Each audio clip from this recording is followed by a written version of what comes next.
Canada's magnificent forests, an ocean of trees that scrape the sky and stretch out from coast to coast. A living, breathing storehouse of plants and animals that provide a wealth of resources for our survival and well-being. Canadians simply love our forests and want to keep them forever. There's a lot to love. Canada holds 10% of the world's forest cover and 30% of all boreal forest. That's more than 400 million hectares of forest and other woodland. 4 million Canadians live and work in the forests. Some 900,000 hectares are harvested every year. But that's less than 1% of the land available for commercial forest activities. That's partly because of Canada's forest laws. An independent study by Yale University Associate Professor Benjamin Kishore shows that Canada has emerged as a world leader in aggressively improving its practices in sustainable forest management. There's no question that the Canadian industry has been highly proactive on forest certification efforts. The Canadian forest products industry is extremely innovative in requiring all of its companies to be certified according to one program or the other on its forest lands. Canada's forest sector has made sweeping changes to the way it operates. There are new methods of managing ecosystems to ensure they support healthy wildlife populations. Biodiversity must, by law, be protected.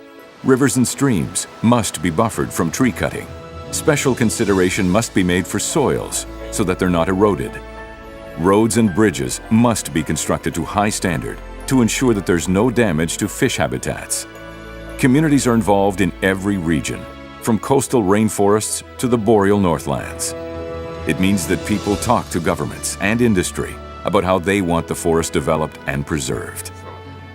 The public values its right to influence what goes on in their forests.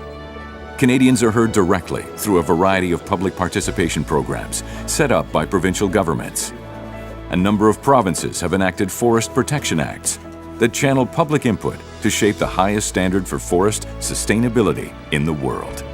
In short, ethical forest decisions must incorporate the views of all Canadians and respect Aboriginal and treaty rights. Canada openly welcomes other countries to compare. The Forest Professionals Code of Ethics is that we're not only responsible to what we do and ethical in what we do, but we're responsible to the public, which is really key. We're also responsible to our employer and to our clients. And we're responsible to the land to make sure that what we're doing is good for now and for the future. 20 years ago, Canada became the first country in the world to develop a national forest strategy under the direction of the Canadian Council of Forest Ministers. The strategy guides Canadians in ongoing work to sustainably manage forests. The values addressed include timber, wildlife habitat, water quality, recreation, and biodiversity. Forests are part of the people. They have played a huge role in the European settlement of Canada and its development into a great nation. Forests are essential to our health and to the health of the world. Forests produce fresh air, filter water, store carbon, and safely house plant and animal species. Canadians understand the richness of this legacy and our global responsibility. Canada's state-of-the-art harvesting techniques mirror its improved standards of practice. A common method that is right for Canada is clear cutting. It's suited to the ecology of most forest sites in Canada, with results similar to natural disturbances such as wildfire or windstorms. Other harvesting techniques, such as shelter wood or retention systems, are used when there is a need to maintain a wildlife habitat or to protect scenic vistas. About 1/5 of Canada's logs and pulpwood come from private woodlots and forests. They also provide, under provincial guidelines, maple sugar, fuel wood, and Christmas trees. And let's not forget fun and recreation. Canada is a trading nation. Forest products are big business, crucially important to this country's economy. Exports are valued now at more than $44 billion a year. In 2004, Canada exported more forest products than any country in the world. The forest industry employs 920,000 people. That's almost 6% of Canada's entire workforce. Amazingly, the industry's footprint is smaller than ever because companies must return cut sites to healthy forest After all, forest-related tourism is also a multi-billion-dollar industry in Canada. Canada's forests are diverse. They sustainably produce a wide range of quality products, including softwood lumber, newsprint, wood pulp, and engineered wood products. Those wood products are backed by a national grading and standards system. So house builders from Tokyo to Rotterdam know the great qualities of Canadian wood. Our biggest export markets are the United States, Japan, the European Union, and China. With so many customers around the world, it's no wonder that Canada has the highest amount of land certified to voluntary, market-based forest certification programs. That means buyers of Canadian wood know the product comes from forests that are managed on sound environmental practices. The three systems used in Canada are the Canadian Standards Association, the Forest Stewardship Council, and the Sustainable Forestry Initiative. By January 2006, Canada had about 120 million hectares of land certified by third-party auditors. That's an area more than twice the size of France, and it's growing every year. Certification is all important in today's user market. One of Canada's largest lumber customers is Mitsui Homes, Japan's biggest home builder. Canada, so there are bountiful forest resources and it's well managed and it's certified by a sustainable forest management program. It is the power of the consumer that drives the wood market.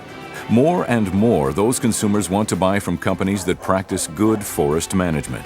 That means certification. And Canada is clearly the world leader in third-party certified wood. Our products represent the best environmental choice for customers around the world. Canada achieves this through cutting-edge scientific research. Our scientists study the physiology of old-growth forests. New solutions are being sought for pest control. As well, researchers are developing new technologies for fast-growth forests and innovative approaches to regeneration. Our pulp and paper industry is a global leader in waste paper recovery and has had remarkable success in reducing energy costs and greenhouse gas emissions. Wildfire plays a critical role in the natural life of the forests. But when fire has to be fought, Canada has state-of-the-art capabilities. Every year, fires burn millions of hectares of trees, threatening people and property. Canada's Eye in the Sky, RadarSat, provides firefighting teams with remote sensing data to locate and identify burning fires at low cost.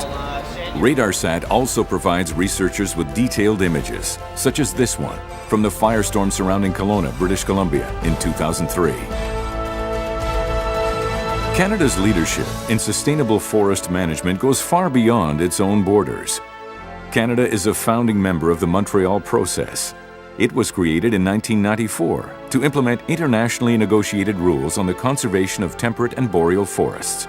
Canada is also an active participant in the United Nations Forum on Forests, which promotes the sustainable development of all types of forests. One example of Canada's true diversity is the Model Forest Program, which fostered the International Model Forest Network. The program is a living laboratory where new ideas emerge in forest management. Model Forests brings together organizations with diverse views on how forests should be managed. In a spirit of collaboration, they develop innovative approaches to sustainability. For example, the Foothills Model Forest Program is studying the effects of development on grizzly bears to ensure they have the habitat they need. More than 800 Aboriginal communities are located in Canada's forests. More than 1 million hectares of reserved lands are suitable for forestry, hunting, trapping, and fishing. Over the past decade, some 1,700 forestry projects have been funded by the First Nations Forestry Program. It helps combine new concepts and technologies with traditional skills. One example of innovation in this area is the partnership with Aboriginal people, which ensures that ecosystem-based forestry is practiced on the ground in northern Labrador. The Innu Nation and the Newfoundland and Labrador Department of Natural Resources have formed a unique partnership to implement a strategic forest management plan that will help to enhance cross-cultural understanding and traditional knowledge of Newfoundland and Labrador's ecosystems. We have just the same decision-making power as the province does. in the kind of forest management that occurs. So that means deciding how much harvesting, deciding annual allowable cuts, that's normally left to provincial governments. We have a say in that. Deciding on the kind of research projects that are undertaken in our area. It's a unique partnership, and it allows us to really have a say in the kind of management that occurs, and it ensures that our culture will live forever. Sustainable forest management means all the stakeholders, including industry, are on the same page. One example of an association we've been pushing is third-party certification, which basically bring together all those values related to water conservation, wildlife habitat conservation, forest management, forest regeneration, and so on. And third-party certification is a condition of membership.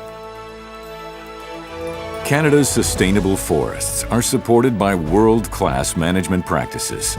We've learned to protect our forest land, to study it, to harvest it, and to regenerate it. Canadians are sensitive to biodiversity. We prize all the creatures that live amongst the trees. We've set standards and certification that are second to none. We've listened to our own people and heard the voices of experts in other nations. But most of all, Canadians have listened to their hearts. We love our forests. We're keeping them so everyone can benefit and enjoy.